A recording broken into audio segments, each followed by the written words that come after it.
তো ধরুন কারো যদি এরকম ক্যান্সার দেখা দেয় বা তিনি ওই ক্যান্সারে আক্রান্ত হন, তাহলে তার কি কি লক্ষণগুলো দেখা যাবে?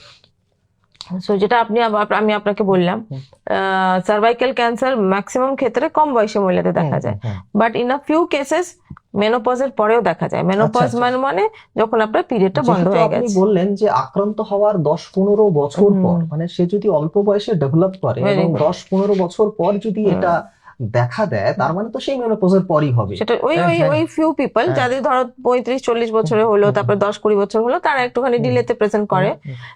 ওনাদের ক্ষেত্রে তখন মেনোপজের পরে আবার নতুন করে ব্লিডিং শুরু হয়ে যায়। আচ্ছা। মেনোপজ মানে আমাদের তো হুম, পিরিয়ডস হুম, বন্ধ হয়ে হুম, গেল, হুম, তারপরে ব্লিডিং হওয়া উচিত না। হুম, যদি কারো স্পটিং শুরু হলো, হুম। তলপেটে ব্যথা হলো কি ব্লিডিং শুরু হলো, তখন ডাক্তারকে দেখাতে লাগে। আমি যেটা বললাম, এই সার্ভাইকাল আর ইউট্রাইন ক্যান্সার দুটোই আমাদেরকে পরীক্ষা করে দেখতে লাগে যে এটা হয়েছে কি না। আচ্ছা। আর কম বয়সী মেয়েদের ক্ষেত্রে এই সিমটম গুলো কি করে আমরা জানতে পারবো?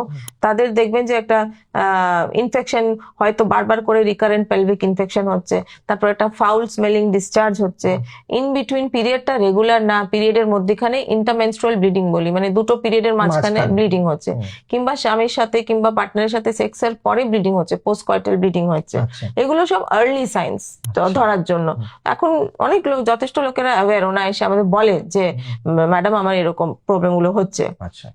So this is the early স্টেজে এইভাবে ধরা যায়। আর লেট স্টেজে তো তখন যখন ওটা ছড়ায় লোকালি, হুম। তখন তলপেটে ব্যথা হতে পারে, ইউরিনে রক্ত আসতে পারে, তো যখন when you go to the toilet তখন পটি করার সময় অসুবিধা হতে পারে। This are the conditions.